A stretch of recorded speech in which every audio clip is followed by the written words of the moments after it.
Hello everyone, thank you for joining us. Welcome to Studio A. We are live from the premises recording studio on Hackney Road in the East End of London. Let me introduce our special guest tonight. At the grand piano, musician and songwriter Douglas Dare, and live from San Francisco, author and curator Erin O'Toole. We are kicking off with April, the first of the three original songs written by Douglas in response to the work of April Dawn Alison. And they all will be performed tonight for the very first time. Douglas, your turn. Hello everyone. This feels kind of unusual, but very special too. The first song I'm going to play is called April, and I'm asking a lot of questions, and remember you can ask some questions as well. So in the song, all the lyrics are the questions I first wanted to ask about April Dawn Alison.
Did you want us to see?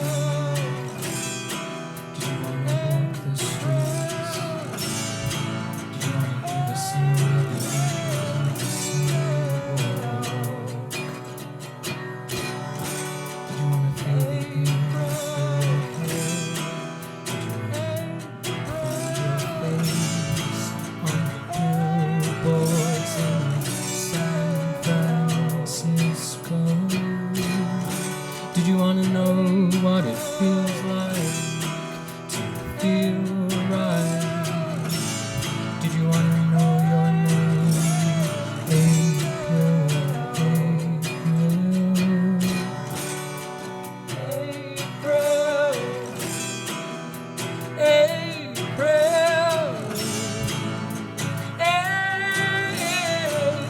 April. Did you ever hear her voice? Was it soft and fair? When the telephone rang, did she answer April? Did you like the sound of the satin underwear? Did it hold him in and let her out? April, April. Did you secretly want to be found, gagged and bound? Now you're found. April, April, April Dawn Alison.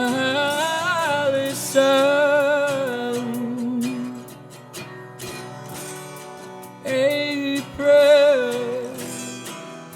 Dawn Alison.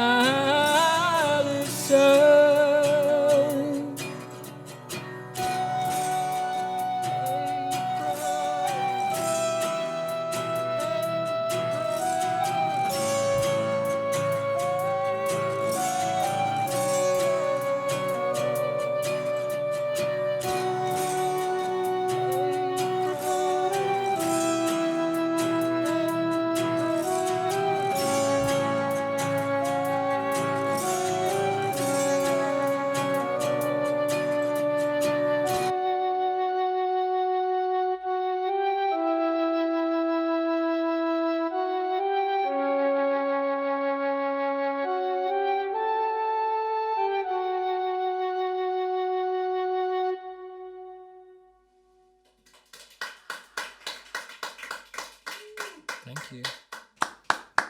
Incredible. Douglas, April is with us in the room now. We feel her.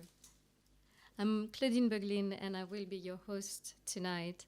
I thank you all immensely for being here. Even though we don't see you, we do feel you. We feel your presence. You are in many different time zones, and I hope we're all safe here, and I hope you're all safe wherever you are, safe and well.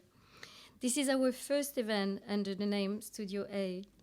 And Studio A is a physical and virtual territory where a visual artist and a musician pair up and collaborate and compose a very special, bespoke, unique live experience. The project was written to bring together two London-based independent labels of excellence, both guilty of 10 years of artistic disruption in the worlds of music and visual arts. Let me introduce you to, on my right, the untamable Robert Raths, founder of the record label Erase Tapes. What an intro.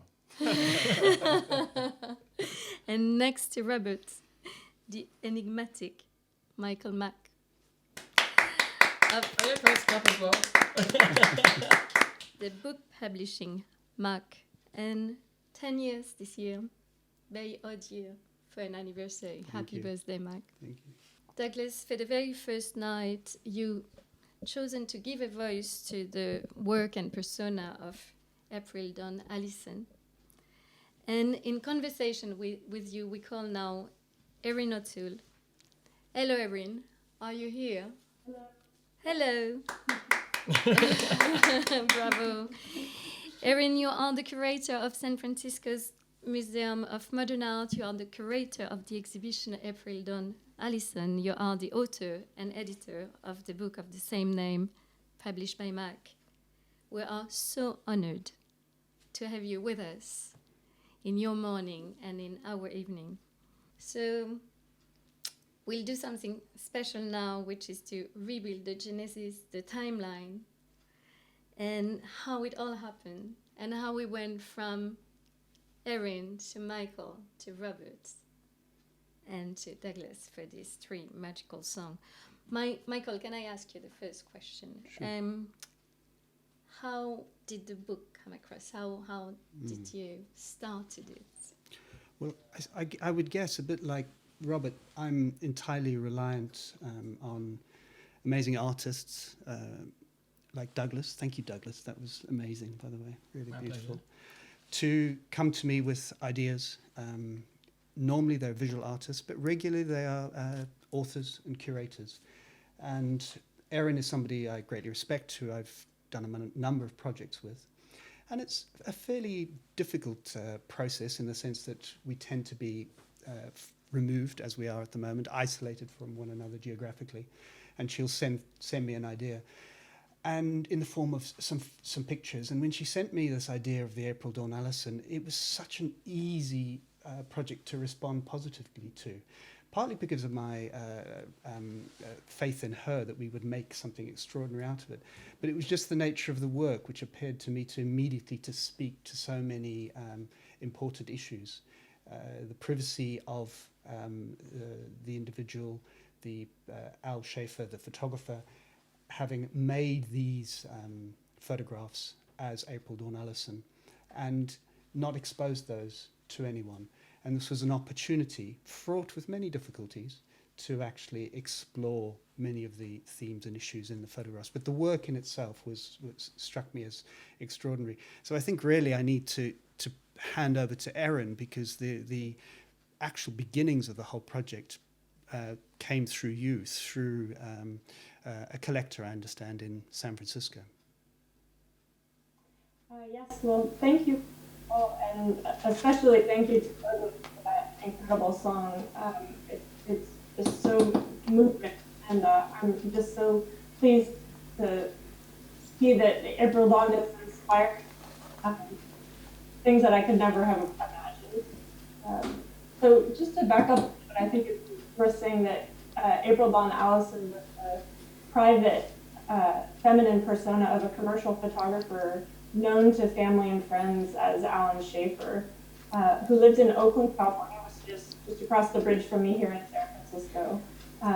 Schaefer was born in the Bronx in 1941 and died in Oakland in 2008 at the age of 67. We know a little bit about Schaefer's public life from neighbors and family, but we have no written information about April Dawn Alison. All of those we can see in the pictures and from the few handwritten labels.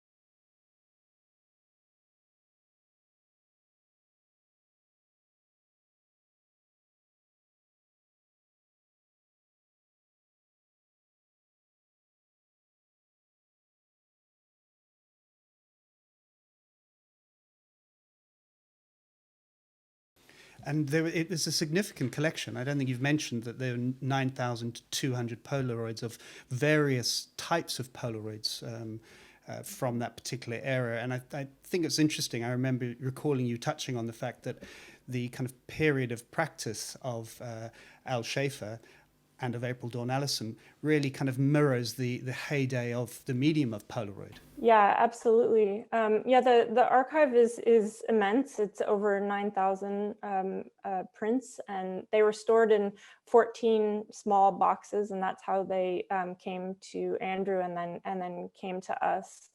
And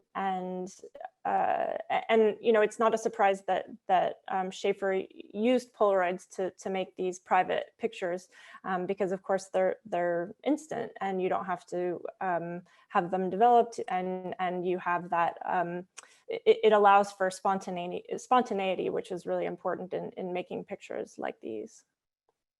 As I recall, the whole process was fairly, there are numerous issues surrounding it, starting with the clear privacy intentioned by Al Schaefer in terms of his persona, which was entirely private from what you're aware.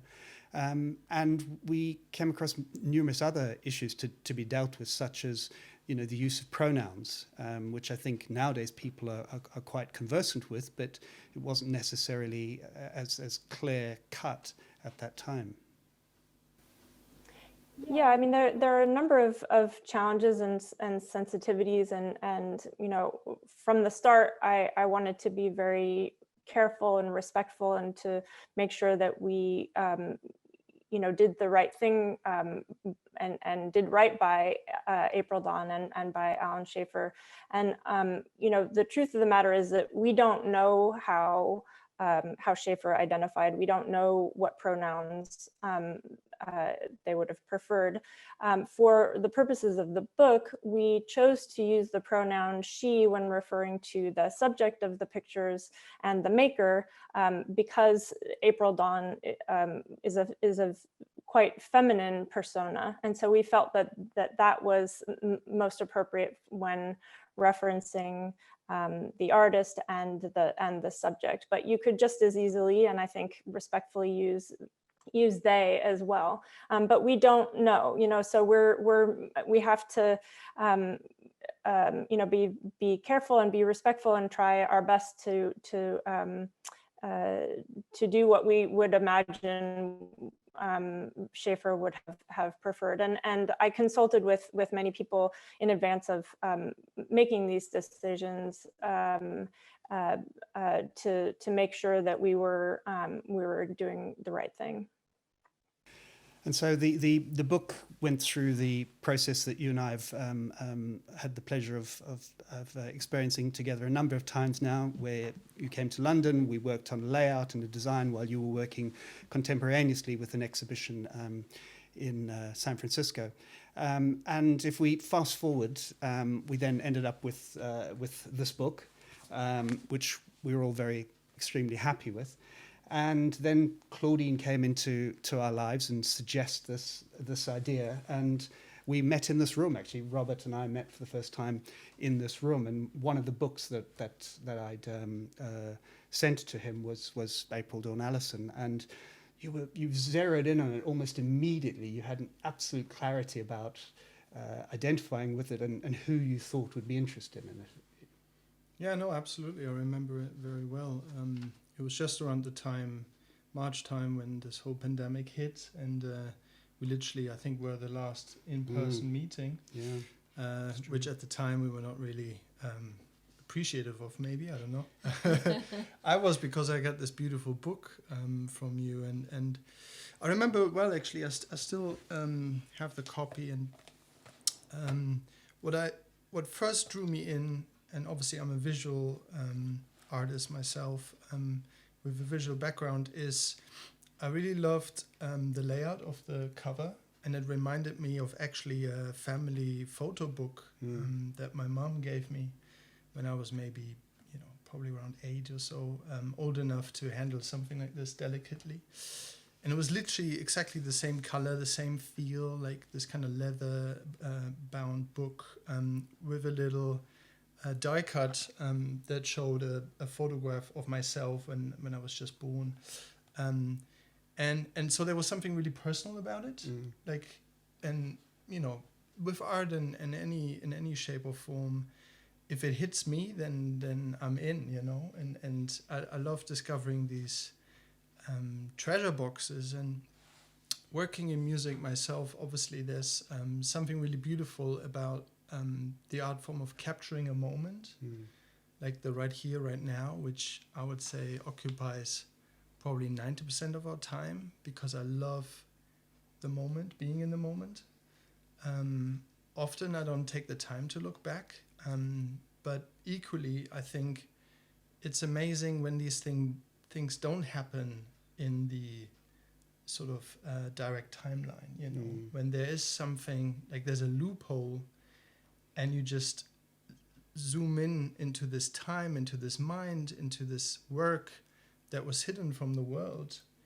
And I could sympathize with the artist, similar to, there's artists I took on that were in sort of an age towards the end of their lifespan, and for some reason it hadn't happened for them when they were our age. And to me, it really doesn't matter, and an art piece is ideally, timeless. And long story short, it just, sometimes in life, I just really believe in those things that happen so quickly, like almost like a pun, You don't appreciate them often enough, but like Douglas was about to embark on his tour, a European tour, extensive tour to promote his new album, Milk Teeth.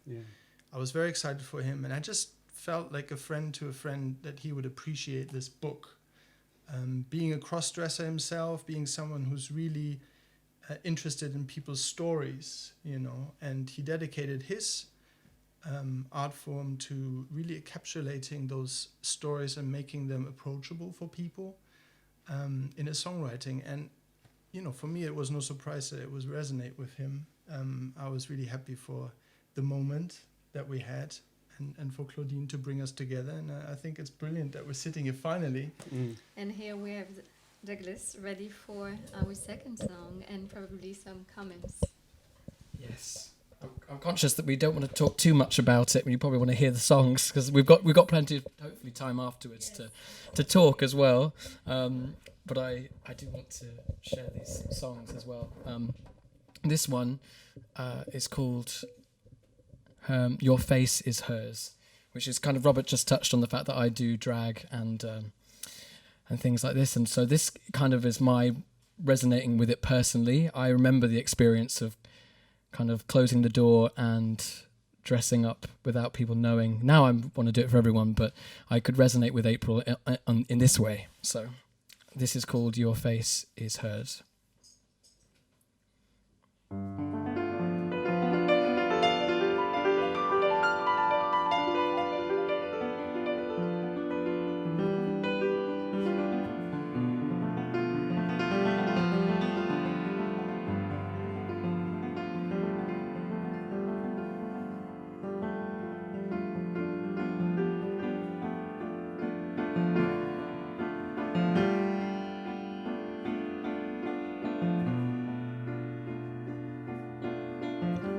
lock the front door, turn out the lights, and find your favorite shoes.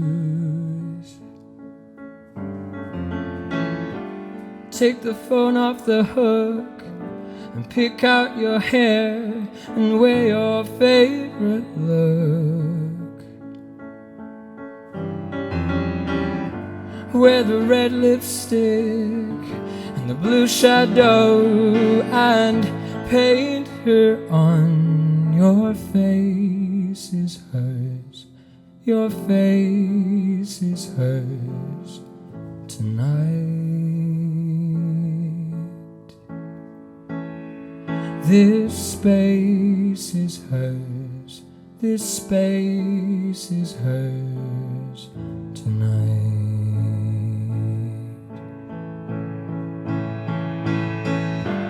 You can be whatever you want to be. Soft and demure, diamonds and fur, in here she's always free. Your face is hers, your face is hers tonight. This space is hers, this space is hers tonight. Your face is hers, your face is hers tonight.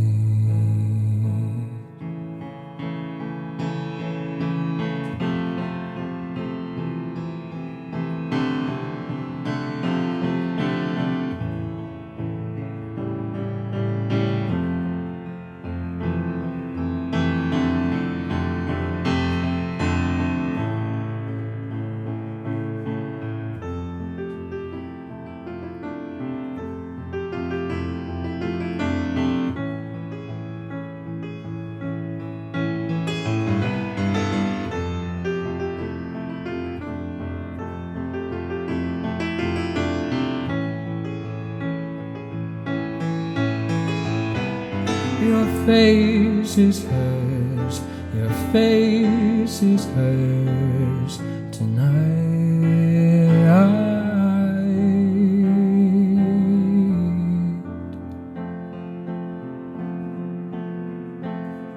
Your face is hers, your face is hers tonight.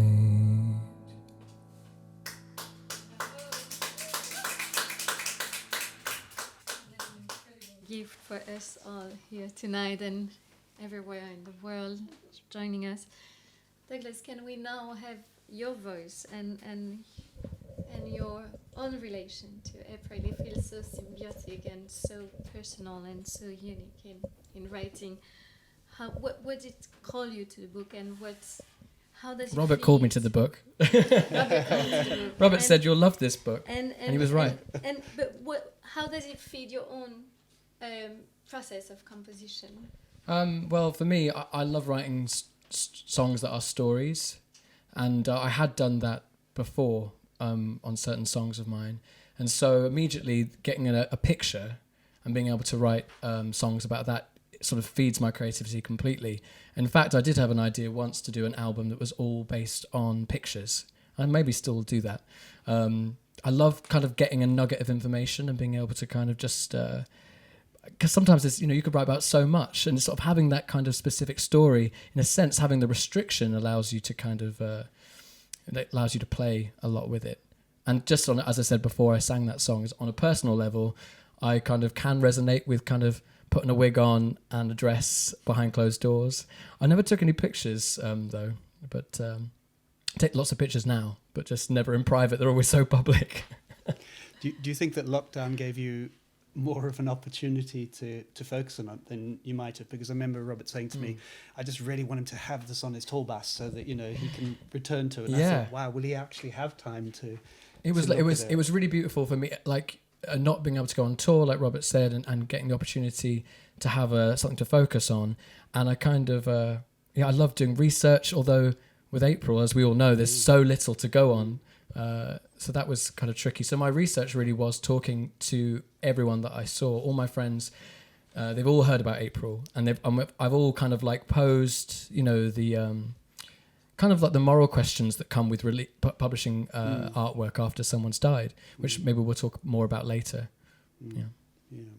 I think that was a difficult issue, wasn't it, as well, Erin? I mean, I like the response that you had in your essay, which partly your response was the notion that one of the boxes was labelled April Dawn Avedon, referencing Richard Avedon. So there was some aspiration, perhaps, in relation to the Polaroid collection.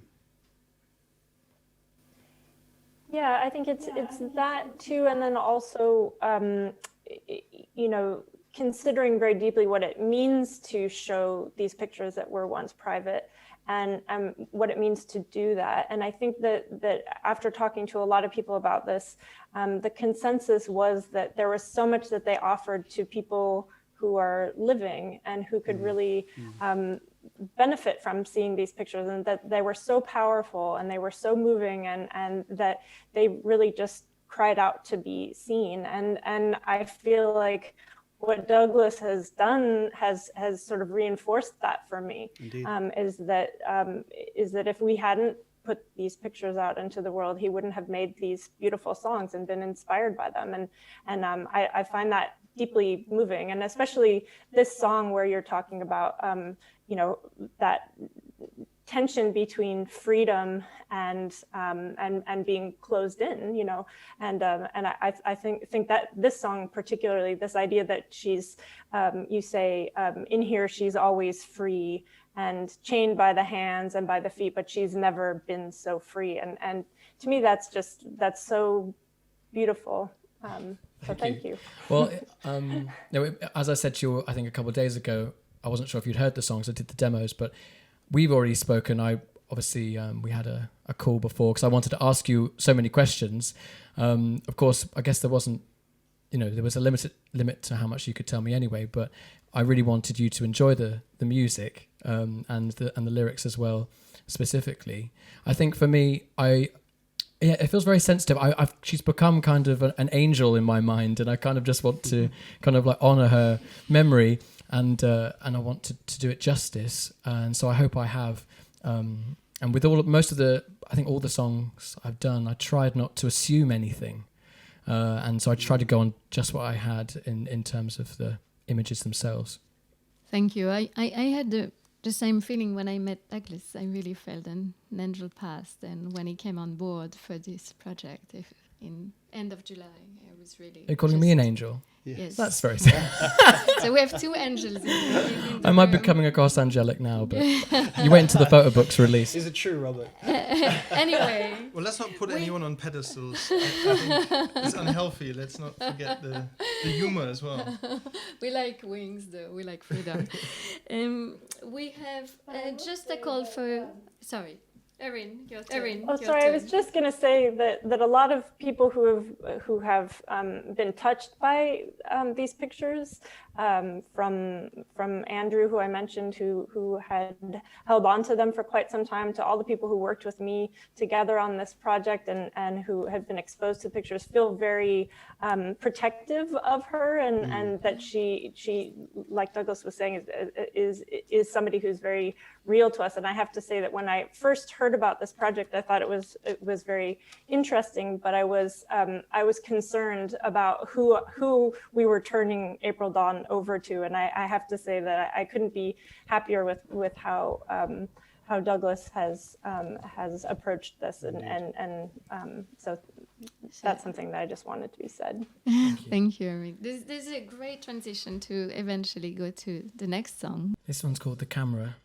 Can I just check the drum machine is going to be on? Yeah, I did have it in the last song, but it didn't come out. But, I always expected some little technical, little hitches. So, yeah, a little bit of that can happen.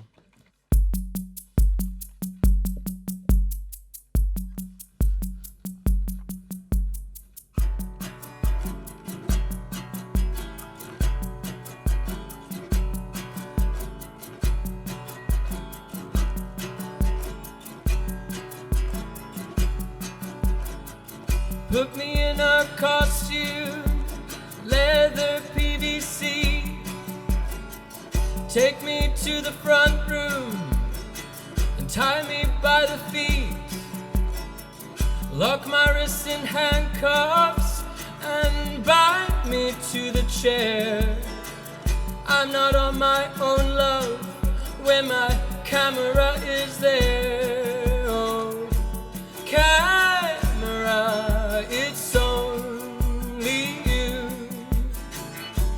Camera, who I'll show myself to. Camera, it's all for you. Camera, what else can I do? Keep me from being paranoid. Keep me safe on your Polaroid. Do you like my red dress? I matched it with the shoes, the stockings with the seam on. I'll wear whatever you choose. Take off all my makeup. I'll scream, but not in fear. There's no one to wake up. It's just me and you here. Oh, camera, it's only you. Camera, I'll only pose for you. Camera, my love is true. Camera, what else can I do? Keep me from being paranoid. Keep me safe on your Polaroid. Keep me from being paranoid. Keep me safe on your Polaroid. Camera, it was only you. Camera, you always knew. Camera, my love is still true. Camera, what now will you do?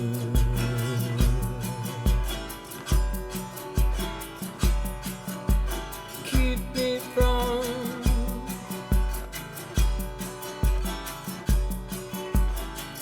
me from being paranoid. Keep me safe on your Polaroid. Keep me from being paranoid. Keep me safe on your Polaroid. Camera, it was always you. Camera, I'll only pose for you. Camera, my love is still true.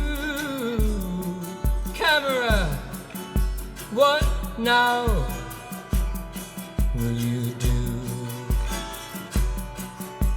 Keep me from being paranoid. Keep me safe on your Polaroid. Keep me from being paranoid. Keep me safe on your Polaroid.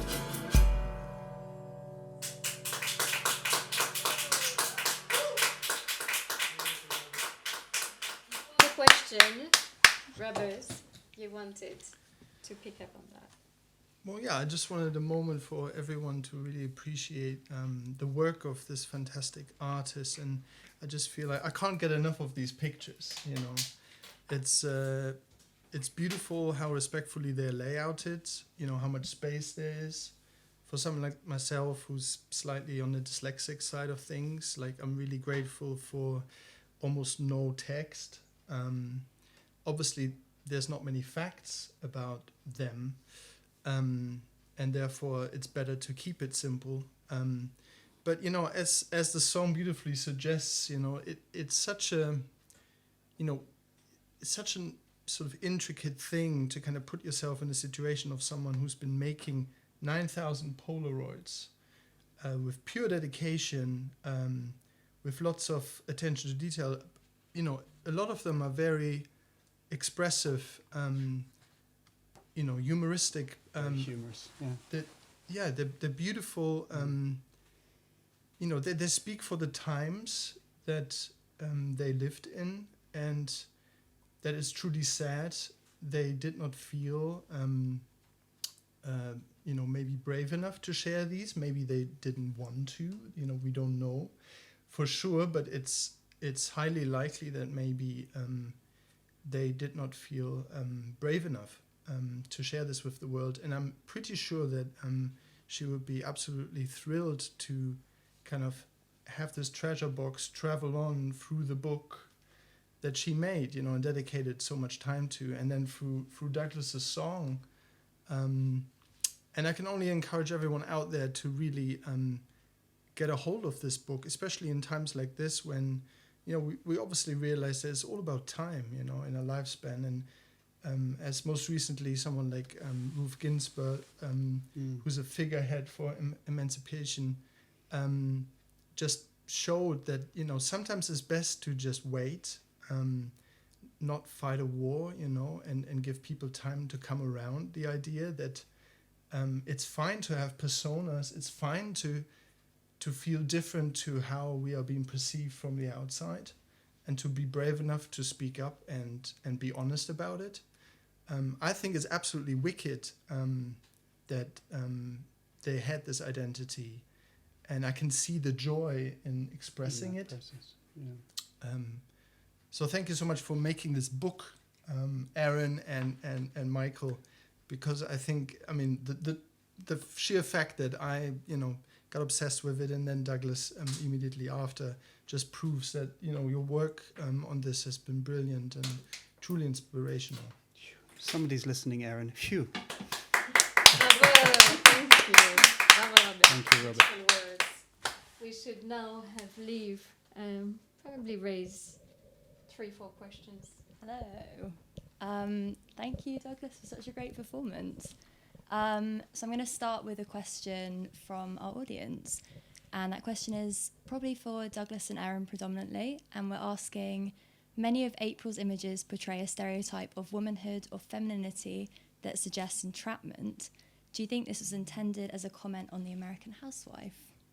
Well, I don't have too much to say on that. I'm sure Erin does. So I'll just say quickly that I definitely picked up on the kind of idea of what the artist, let's say April for now, felt what a woman is. And I know certainly in my experience of doing drag, you kind of take this kind of idealized version of what a woman could be, and whether that's a housewife or a French maid or any of the different characters that they took on, because even though they are April the whole way through, they do kind of embody lots of different facets of being a woman.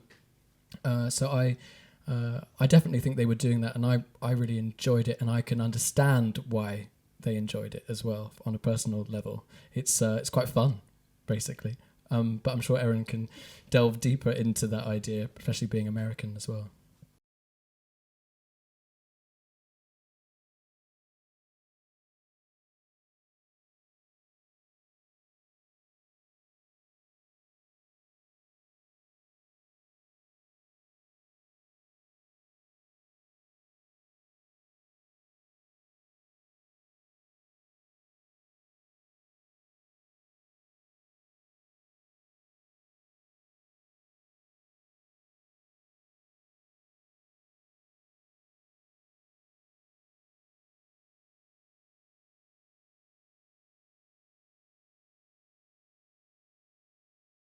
Great. Another question. So this is another one for Erin, and we're asking, when you started with this archive of over 9,000 Polaroids, how did you know where to start? Where did you begin? Talk us through that process.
Great. One final question, and this is for Michael and Robert.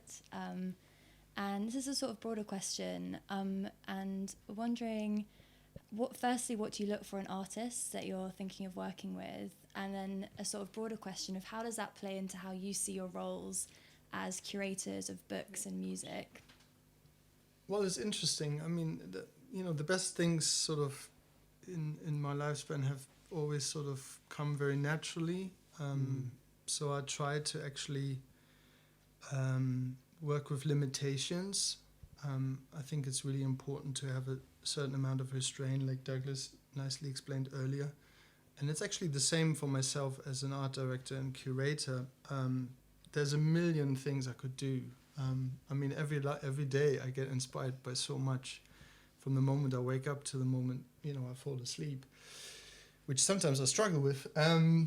But the thing is about the role.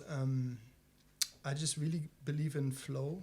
I believe in a sort of natural power that guides my hand and my mind, and I'm very curious, and I follow, and I try to do as little as possible, to be fair. I try to observe. It's the most difficult thing, isn't it? It is. To not get involved too much, only when it's needed, and I'm really fine with that.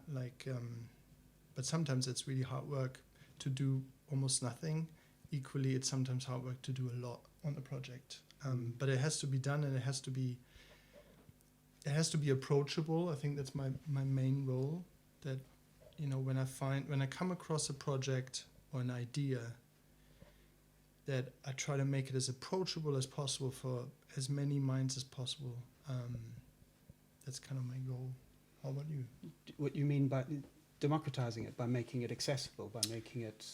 I don't mean I make it sort of, mainstream, middle of the road approachable. No, clearly not. Let me rephrase. I try to guide people to that subject matter, and in the ideally the most effortless way, and that can be through the artwork of a record. Like I always go with how I sort of work myself, how my mind works, and what gets my attention, and what's the right amount of information I need to actually get curious about something. And it's not a lot. Often, like with this project, it's actually the unknown factor that makes it much more interesting, and that makes it different. And it's a struggle as well. If we get rid of all the struggle, then there's no reason to do any of these projects. I really believe that struggle is part of life, growth and decay, and we need to keep things raw when we can. And that's why I love working with Douglas, because he's a raw talent. Raw talent. That is clear. And that will stay with you. Michael, what's But I your suppose it is similar. Somebody made a link between visual arts publishers and record labels recently in a rather crass way on social media. And I think there are some similarities from what you're saying in with the idea that the role is largely to give voice to the great talents who we're fortunate enough to, or who I'm fortunate enough to come across, and to have a platform that facilitates that allows it to go into the wider world. Numerous people have said to me, well, surely you could become very commercial. You could do lots of certain types of books which sell a lot more than a book of this nature do. And I have absolutely no interest in that. In a sense, it's almost a luxury to maintain a focus that is on the specific things that I'm interested in, or that interest me, and not choose things for other reasons, that are beyond the realm of my areas of interest. So it almost sounds selfish what I'm saying, but that's true. It really, it's what I think that I can contribute something to and help to go out into the world, because I think it's valid, because there's so much has come across your ears. You know, There's a lot of listening. noise, yeah. There's a lot of visual noise as well, as you know. I mean, that's why I'm a fan, and I'm really grateful for Claudine to introduce me to your work, which I wasn't aware of previously. But you know, once it just takes one book, and you go from one to the next, and you know, in another project, and so on. And now I'm completely hooked on the way you visually guide people through these projects, and it's done like I said, in a very effortless, in a very focused way.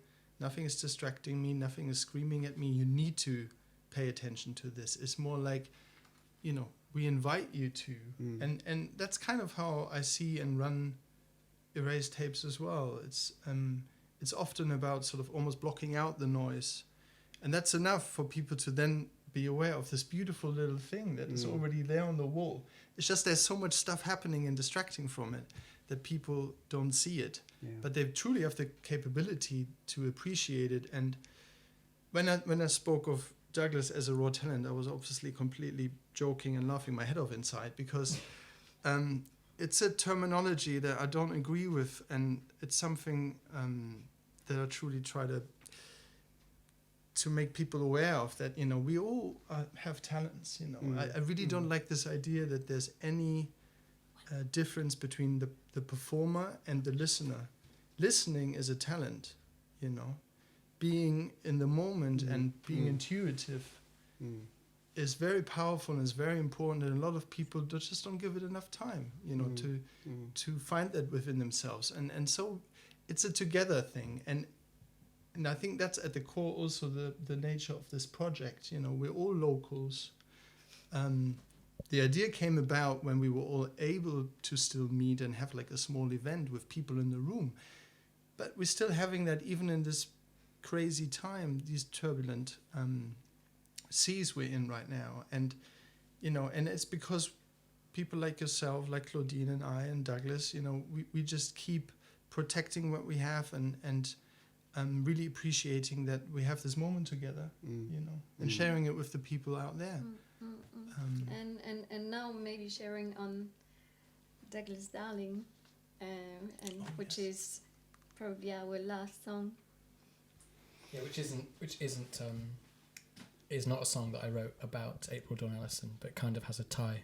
Did you want Robert to say something about that story, or shall I? If it feels to, but I think Douglas, you can say something. Yeah, yes, of course. Tell us about Darling. Well, before I do that, I just want to say, obviously, thank you to Claudine for hosting this with us, and for everyone to be here. I'm sure you're going to say thank yous afterwards anyway, but I just want to say thank you for basically bringing the book to my attention, which is everyone's kind of played a part in, and I certainly want to keep. I'm not going to leave it here. I'm not going to close the book and then just kind of forget about it. I kind of want to do a whole musical about it or something. I don't know. Wow. I don't know, something. That was always. But I should say that. We're back soon. No. But I should say that. No, I'm just so inspired by it. But I should say that, you know, it is hard to know. I also like to believe that April would be really thrilled. You know, and I've written songs before about people that are no longer with us, and this next song, Darling, is one of those. About Candy Darling, the Andy Warhol superstar. And this was actually a photograph. There's a very famous photograph of her on her deathbed. And I decided, remember earlier I said about writing an album, you know, all with songs written by looking at images. That was the kind of the first one, and then I didn't do any more. But maybe I've done some more now. Maybe I'll do some more again. But yeah, in part for me, I feel like you're allowing them to live on by talking about them, by making more art, and I think that's a really beautiful thing. And so even though April had all those pictures in a box, I like to think that they would be really thrilled that we're all celebrating the images so much. And so yeah, this last song I thought was appropriate to play because it's a similar situation, although Candy Darling was fame hungry, so she wanted all the attention while she was alive and after. So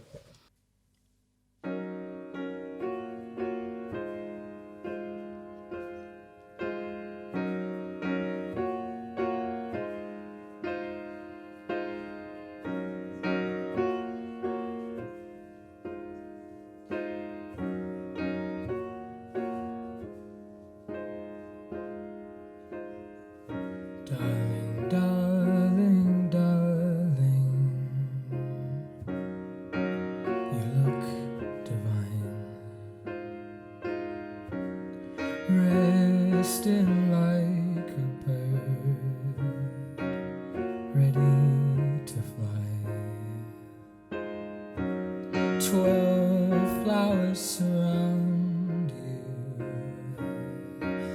placed on the shelf. Chrysanthemums, roses, did you pick them yourself? No one does it like you. No one does it like you. No one does it like you. No one does it like you, darling, darling, darling, darling. You look sublime. Your alabaster skin in the fluorescent light. Show us your best side. Your makeup perfectly applied.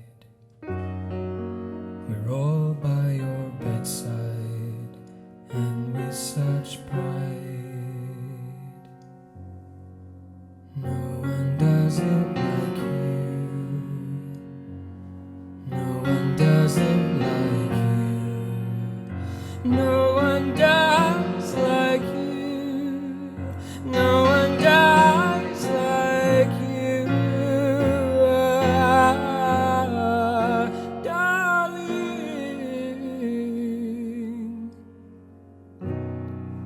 Black and sockets, did you paint them yourself? Crisp hospital bed, did you bleach it yourself? No one does it like you. No one does it like you. No one does like you. No one does like you, darling.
Hello everyone, we are incredible. We promised ourselves all together that it would not go over 8, and this is it, just 5 minutes ahead. But yeah, I think we wrap now. It was incredible to know and to feel you behind the screen, which still hides you. Thank you all. Good day, good night. This is exceptional for me. It took a year to build, and I really thank everyone Thank here. you, Claudine. Thank you. Thank you. I also thank everyone behind the screen. Thank you, all the producers at Studio A, the one visible and the one invisible. Thank you all million times. Good Thanks, day. Emily. Thank you, Emily. Thank you, Liv. Thank Liv. The two secret agents of Studio A are obviously hidden. Thank you, Tom. Thank you, Jan. Thank you, Tyler. Thank you, Annie. Thank you, Curtis. Thank you, Viv, for welcoming us at Studio A, the premises on Hackney Road. Million thanks to you for coming and joining. Erin, you are a star. Thank you for being with us in your morning. Goodbye. Goodbye, everyone. Bye-bye. Bye. Bye-bye. Don't forget masks. Oh, yes. And keep your eyes stretched and your neck stretched for the next Studio A, of course. Thank you all. Bye. Bonne nuit.